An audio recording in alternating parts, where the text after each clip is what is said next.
10,000 টাকা দামের ফোন এখন 15,000 টাকা দিয়ে কিনতে হইতেছে। বাট গাইস, আজকের ভিডিও দেখার পরে এই 15,000 টাকার মধ্যে সবচেয়ে সেরা কোন তিনটা ফোন হবে আপনার জন্য সেটা একদম নিশ্চিন্তে জানতে পারবেন।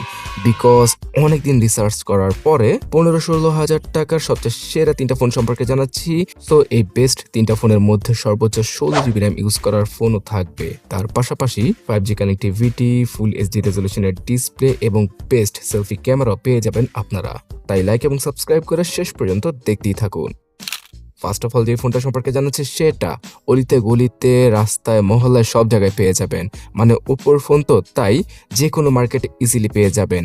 আনঅফিসিয়াল ফোনের মতো না যে শুধুমাত্র বসুন্ধরা অথবা দু একটা জায়গায় পাওয়া যাবে। সো এই ফোনটাতে 6000 নয় 6500 mAh এর হিউজ ব্যাটারি দিয়ে দিচ্ছে ওপ্পো। আর এখন হয়তো অনেকে কমেন্টে লিখবেন যে ভাই, আপনাকে কখনোই ওপ্পোর ফোন সাজেস্ট করতে দেখিনি, বাট এখন কেন করতেছেন?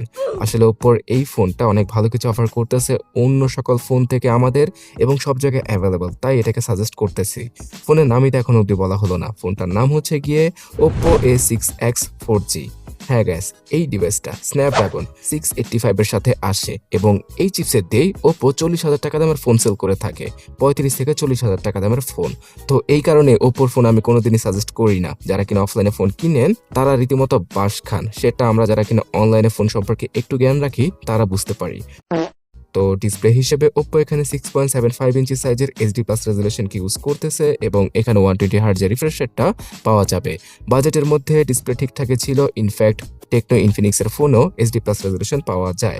6500 mAh এর ব্যাটারি রয়েছে ফোনটার মধ্যে, যার কারণে কিনা 1.5 দিনের মতো ব্যাটারি ব্যাকআপ চোখ বন্ধ করে পাওয়া পসিবল। বর্তমানে 15,000 টাকায় 4GB র্যামের উপরে ফোন তেমন একটা পাওয়া যায় না এবং ওপ্পোর এই ফোনটাতে 4GB র্যামই রয়েছে। 464 এবং 4128 এই দুইটা ভেরিয়েন্টের সাথে মার্কেটে পাওয়া যায় ফোনটি 16,999 এবং 18,999-তে। বাট আপনারা দামাদামি করে 16,000 টাকায় এটার বেস ভেরিয়েন্টটা নিতে পারেন। এখানে এসডি কার্ড ইউজ করার সুবিধা রয়েছে, তাই 464 ভেরিয়েন্টটাই কিনুন। সেখানে আবার ভার্চুয়ালি 8GB র্যাম ইউজ করার সুবিধা থাকছে, যেটা তেমন কোনো কাজে আসবে না। প্রথমে বললাম যে স্ন্যাপড্রাগন 685টা রয়েছে, যেটা কিনা 15,000 টাকায় আমি ঠিকঠাক চিপসেটই বলবো। আপনি যদি কোনো প্যারা ছাড়া অফিসিয়াল ওয়ারেন্টিযুক্ত ফোন কিনতে চান আর পারফরমেন্সটা মোটামুটি থাকবে, তাহলে এই স্ন্যাপড্রাগন 685 যুক্ত ওপ্পোর A6X কে নিতে পারেন। এখানে গেমিং টেমিং তো তেমন আহামরি ভাবে করা যাবে না, বাট ফ্রি ফায়ারটা মোটামুটি গ্রাফিক্সে খেলা যাবে। পাবজি গেমটা না খেললে ভালো হয়। আর টাইম পাস করার জন্য আপনারা টুকটাক ভিডিও এডিটিং অথবা লাইটওয়েট গেম খেলতে পারেন। ভিডিও এডিটিংটাও এইচডি রেজলিউশনের ভিডিও নিয়ে করলেই ভালোভাবে করতে পারবেন। এর উপরে গেলে আপনার বাজেট বাড়িয়ে আরো ভালো ফোন কিনতে হবে। 13 মেগাপিক্সেলের রিয়ার এবং 5 মেগাপিক্সেলের ফ্রন্ট শুটার রয়েছে ফোনটার মধ্যে। ক্যামেরার কোয়ালিটি এভারেজ থেকে একটু বিলো এভারেজ কোয়ালিটিরই মনে হয়েছে আমার কাছে। বিশেষ করে ফ্রন্ট ক্যামেরাটা আরো কিছুটা বেটার হতে পারতো। তো আমি এটা বুঝলাম যে ওপ্পো এই ক্যামেরা সেকশনই কস্ট কাটিংটা করেছে। তো যারা কিনা ক্যামেরা নিয়ে কোনো চিন্তা করেন না, টুকটাক ছবি তোলেন, ডকুমেন্টের ছবি তোলেন আর ক্যামেরা থাকলেই চলে, তাদের জন্য এই ফোনটা। ফুল এইচডি প্লাস রেজলিউশনে ফ্রন্ট এবং ব্যাক দুইটা ক্যামেরা দ্বারা ভিডিও শুট করা পসিবল হচ্ছিল। ফোনটাতে রয়েছে সিঙ্গেল আউট স্পিকার, হেডফোন জ্যাকের গর্ত, ওয়াইফাই এর পুরনো ভার্সন, ব্লুটুথ 5.0।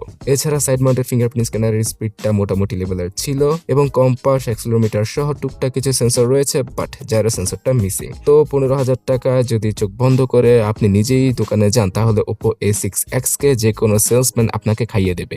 আর এটা মোটামুটি ভালো ফোনে আমি বলতে পারি। বাট এটা থেকেও ভালো ফোন কিনতে হলে পরবর্তী ফোনটা আপনাকে দেখতে হবে, যেটা কিনা একটা 5G স্মার্টফোন।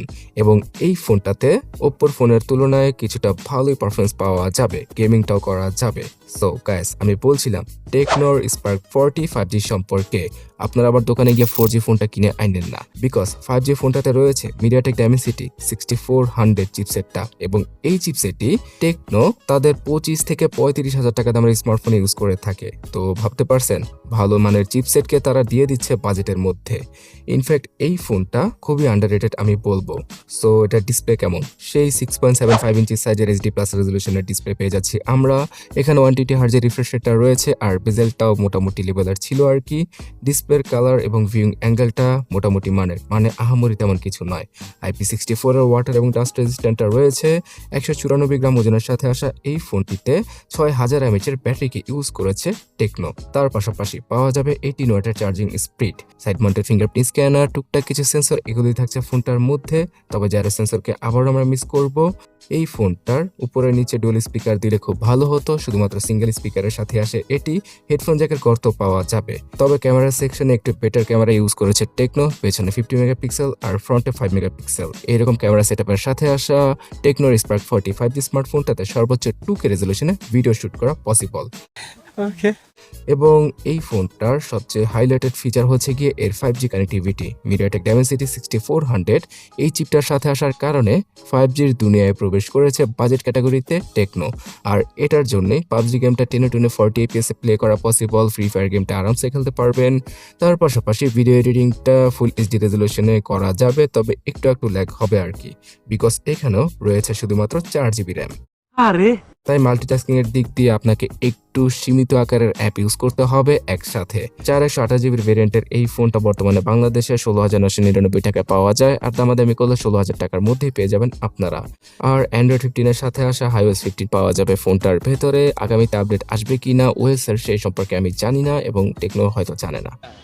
যদি বাজে দিকের কথা বলতে হয় তাহলে সেলফি ক্যামেরাটা আরো কিছুটা বেটার হতে পারতো এই ফোনটির, এবং র্যামটা যদি 6GB র্যাম হতো না তাহলে একদম চোখ বন্ধ করে এটাই আমি সবার উপরে রাখতাম এবং সাজেস্ট করতাম। তবে এই ফোনটা তো আপনারা 4GB র্যামের সাথে আরো 4GB র্যামকে যুক্ত করে মনে মনে 8GB র্যামকে ইউজ করতে পারবেন, যেটা তেমন কোনো কাজে আসবে না। কিন্তু আনঅফিশিয়াল ভাবে যদি এটা থেকে একটু বেটার ফোন কিনতে চান তাহলে পরবর্তী ফোনটা আপনার জন্য, যেখানে কিনা ইউআই মানে সফটওয়্যারটা সবচেয়ে বেটার এবং স্মুথ, তার পাশাপাশি ক্যামেরা সেটআপটা জাস্ট ওয়াও। যদিও কিনা ব্যাটারিটা একটু কম মনে হবে, তারপরও গাইস মোটোরোলার মোটো G45 এই ফোনটা আপনারা বর্তমানে আনঅফিশিয়াল ভাবে 15-16 হাজার টাকায় পেয়ে যাবেন।